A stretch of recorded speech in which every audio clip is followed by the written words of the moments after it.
কিয়ামত পর্যন্ত মুয়াবিয়ার যত দালাল প্রত্যেককেই জাহান্নামী বলা হয়। আহলে বাইতকে ভালোবাসলে নাকি শিয়া হয়। আপনারা আলেম জানেন জমা এই মানে শুধু সিফিনে যারা উপস্থিত ছিল তারা না, কিয়ামত পর্যন্ত মুয়াবিয়ার যত দালাল প্রত্যেককেই জাহান্নামী বলা হয়েছে। এভাবে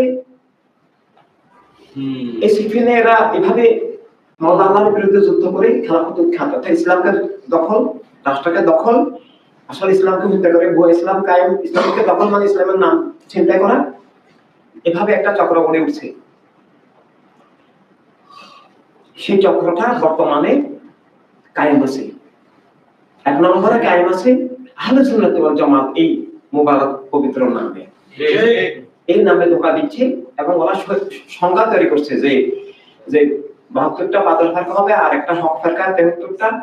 তার হক ফেরকার নাম আহলে সুন্নাত জামাত, আর সেটার কেন্দ্র হলো, সেটা মূল হলো মুয়াইবা, যাকে বলে বলছেন বাকি জাহান্নামে কাতালে সাহাবী, তার সে নাকি ওটার প্রধান, তাকে মানলে নাকি সুন্নি, তাকে না মানলে সুন্নি না শিয়া।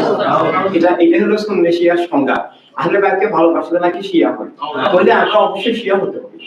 কারণ আহলে বাইত আলাইহিস সালামকে ভালোবাসা কার নির্দেশ? স্বয়ং আল্লাহ। সূরা পাকে আল্লাহ সূরা শুরার মধ্যে 23 মধ্যে আল্লাহ বলেছেন না, এটা আল্লাহর আয়াত না? কুল্লা আসালুকুম আলাইহি আজরাম ইল্লাল মাওয়াদ্দাতা ফিল কুরবা। আমি শুধু একটা জিনিস এই তোমাদেরকে চাই, আমার আহলে রাসূলের মহব্বত। এটাকে আঁকড়ে ধরে রাখা, আমাকে রাখলে তোমরা আমাকে পাবা, আল্লাহকে পাবা, হকে থাকবা, আর তোমাদেরকে ছেড়ে দিলে তোমরা হালাক হয়ে যাবে। সফিনায়ে নূহ বলা হয়েছে না, নূহ আলাইহিস সালামের কিস্তি। তো আহলে রাসূলুল্লাহ ইসলাম ইমানের কেন্দ্র, ইসলামের প্রাণ, ইসলামের আসল ধারা। এই উনাদেরকে হত্যা করে, মকবুল সাহাবায়ে কেরামকে হত্যা করে, আসল ইসলামকে হত্যা করে মুয়াবিয়া যে ভুয়া ইসলাম তৈরি করেছে, সেটা এখনো পর্যন্ত কায়েম আছে।